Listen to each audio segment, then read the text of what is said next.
ይሄ ኦፖርቹኒቲ ለሁሉም ነው በጣም ታዋቂ የሚሆኑ ጀማሪም ለሆኑ አርቲስቶች ማለት ነው አሪፍ ከሰሩ ችግር የለም ያንተን የበኩር አልበም ኢፒ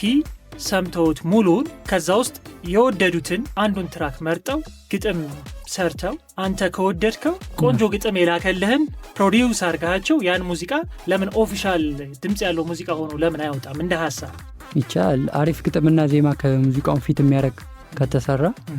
እኔ ፍቃደኛ ነኝ